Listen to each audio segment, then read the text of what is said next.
नेता प्रतिपक्ष उमंग सिंगार ने कहा, किसानों को बिजली नहीं दे रहे, आदिवासियों को पट्टा नहीं दे रहे, फिर भी वोट मांगने आ जाते हैं, उन्हें शर्म नहीं आती। विजयपुर उपचुनाव में दोनों ही पार्टी एक दूसरे पर आरोप लगाने पीछे नहीं हट रही। नेता प्रतिपक्ष उमंग सिंगार ने कहा, जब कांग्रेस की सरकार थी तब आदिवासियों को कांग्रेस सरकार ने पट्टे दिए थे, उसके बाद आज तक भाजपा सरकार ने पट्टे नहीं दिए। भारतीय जनता पार्टी मध्य प्रदेश में 20 साल से राज कर रही, अभी तक जाति प्रमाण पत्र नहीं दिए गए। क्या रामनिवास रावत सो रहे थे?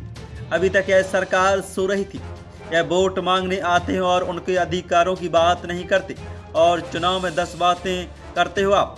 रामनिवास रावत ने कभी विधानसभा में अपने क्षेत्र का मुद्दा उठाया। कांग्रेस पार्टी हमेशा से आदिवासियों के साथ में है और उनके जाति प्रमाण पत्र के लिए हम लड़ेंगे, इनको लेकर उसका अधिकार दिलाएंगे। मुख्यमंत्री लगातार आ रहे और जनता को प्रलोभन दे रहे, 1200 की जगह हम लाडली बहनों को 3000 देंगे। भाई उन्होंने कहा, बीडी शर्मा जिस तरह की बात करते हैं और उन्हें देखना चाहिए कि अभी फर्जी सदस्यता अभियान चला रहे। उनकी सरकार हमेशा सरकारी मिशनरी का दुरुपयोग करती है। भारतीय जनता पार्टी अधिकारियों के बल पर चुनाव लड़ती है, आंगनबाड़ी कार्यकर्ताओं पर दबाव बना रहे, पटवारियों पर दबाव बन रहा है, वन रक्षकों पर दबाव बना रहे। अगर आपको चुनाव लड़ना है तो निष्पक्ष रूप से चुनाव लड़े। सरकार लगातार कर्ज में डूबती जा रही है और वही मुख्यमंत्री के भाई पर भी आरोप लगाए हैं कि इंदौर और उज्जैन में लगातार जमीनों की घोटाले कर रहे हैं।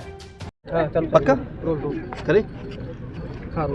सिंगार जी, विजयपुर विधानसभा का उपचुनाव हो रहा है, ऐसे में कांग्रेस किस तरीके से प्रचार कर रही है और आप खुद आज प्रचार की कमान संभालने पहुंचे हैं, किस तरीके से, किन मुद्दों को लेकर आज आप कांग्रेस के लिए समर्थन करने आए हैं? देखिए, निश्चित तौर से मैं कांग्रेस की ओर से आया हूँ, कांग्रेस के पक्ष में, लेकिन मैं कहना चाहता हूँ कि भारतीय जनता पार्टी 20 साल से राज कर रही है, इससे अधिक समय हो गया, और ये जितने आप आदिवासी देख रहे हैं इनको जाति प्रमाण पत्र नहीं हुआ है। हाँ। तो मैं आपसे ये कहना चाहता हूँ कि क्या सरकार ने अभी तक क्यों नहीं संज्ञान लिया?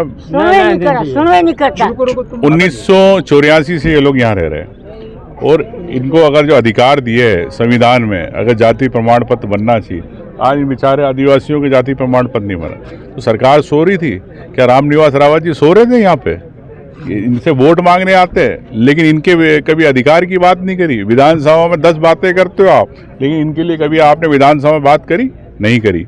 मैं आपको विश्वास दिलाता हूं कि कांग्रेस पार्टी ने आदिवासियों के साथ है और इनकी लड़ाई, जिस प्रकार से इनके प्रमाण पत्र की लड़ाई है, वो भी हम लड़ेंगे और इनको हक दिलाएंगे, ये मैं आपको विश्वास दिलाता हूँ। लेकिन ये कहना चाहता हूँ कि भारतीय जनता पार्टी सिर्फ वादों की बात करती है, झूठे वादे करती है, लेकिन वादे कभी धरातल पे नहीं होता, और इसका प्रमाण ये 8-10 हज़ार आदिवासी है, इनको अभी तक प्रमाण पत्र नहीं मिले, तो ये एक बड़ा मुद्दा है।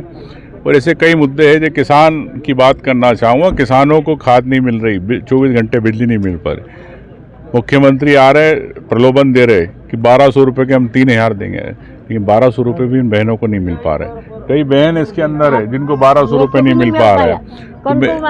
तो ये जनता, आप खुद हमने गवाह है, प्रमाण है, तो मैं समझ सकता हूं कि निश्चित तौर से कांग्रेस के पक्ष में ये सीट रही है और निश्चित तौर से कांग्रेस यहां से जीतेगी। सर, बीडी शर्मा की अगर बात करें तो बीडी शर्मा लगातार चुनावी सभाओं के दौरान कांग्रेस पर आक्रामक हो रहे हैं और हाल ही में उन्होंने कल इस प्रेस कॉन्फ्रेंस में कहा था कि कांग्रेस देश और प्रदेश से खत्म हो गई है, तो कमलनाथ का गढ़ नहीं बचा पाए, वो क्या इस चुनाव को जीतेंगे? जो खुद हार गए वो क्या जीतने वाले? जीतू पटवारी को देखिए, जिस प्रकार आप जानते हैं कि बीडी शर्मा जी की राजनीति है, वो संगठन में किस प्रकार से अभी फर्जी सदस्यता अभियान चला, तो उनकी सरकार हमेशा सरकारी मिशनरी का दुरुपयोग करती है।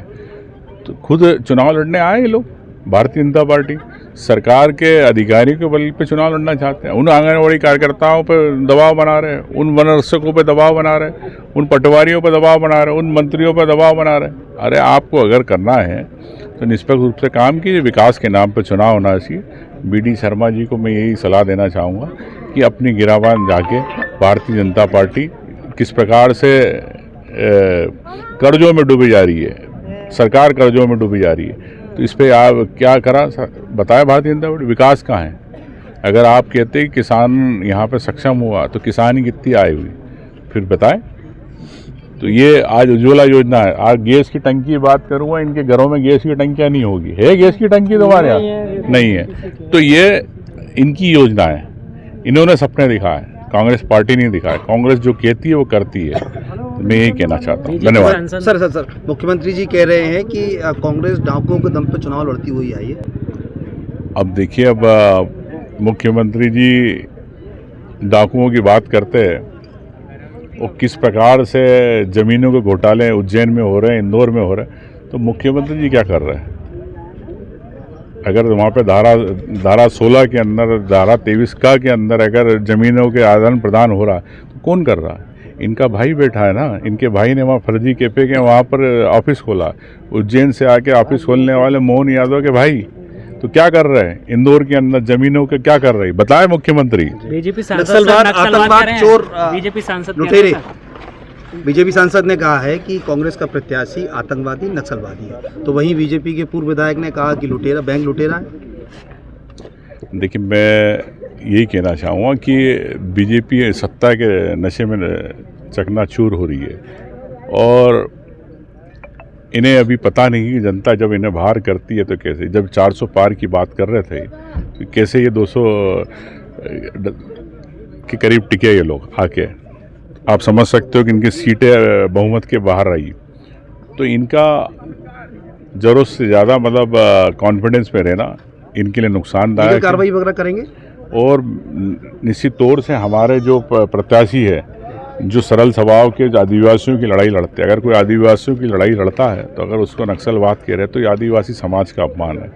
ये इस चुनाव के अंदर ये आदिवासी समाज बताएगा कि आदिवासी समाज देश के साथ खड़ा रहता है। लीगल कार्रवाई वगैरह भी की जाएगी, निश्चित तौर से इस पर कांग्रेस पार्टी की तरफ से कार्रवाई की जाएगी। धन्यवाद। उपनेता प्रतिपक्ष हेमंत कटारे ने कहा कि अगर कोई कांग्रेस प्रत्याशी को गरीब आदिवासी को नक्सलवाद, गरीब आदिवासियों से ऐसी बात कहे तो उस पर FIR होनी चाहिए।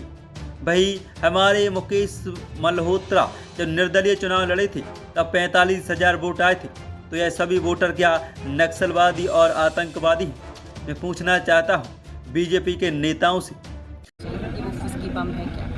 मुझे लगता है कि आज फुलझड़ी लेके तो वो घूम रहे हैं। अगर उनको डर और भय नहीं होता तो 2018 में कांग्रेस की सत्ता गिराने की क्या ज़रूरत थी? जब मध्य प्रदेश की जनता ने कांग्रेस का जनमत दिया तो फिर क्या ज़रूरत थी? और आज वो डरे हुए हैं। भाई, ये जनता का चुनाव है, यहाँ जनता ने कांग्रेस को जिताया था, तो मुझे लगता है इस बार भी कांग्रेस को जिताएगी। तो डरे हुए तो वो है कि पूर्व मुख्यमंत्री और मुख्यमंत्री को डेरा डालना पड़ रहा है। उनको देखना चाहिए आज मध्य प्रदेश महिला अत्याचार में नंबर 1, दलित अत्याचार में नंबर 1, बेरोजगारी में नंबर 1, तो आपको ये देखना चाहिए। और जहाँ आप संस्कारों की बात करते हैं, गौ माता को पूजने की बात करते हैं, बेटियों। भाई, पूर्व मुख्यमंत्री शिवराज सिंह चौहान के फुसकी बम वाले बयान पर कांग्रेस प्रवक्ता रोशनी यादव ने कहा कि पूर्व मुख्यमंत्री को ऐसा बयान नहीं देना चाहिए, वह तो खुद ही फुलझड़ी लेकर घूम रहे।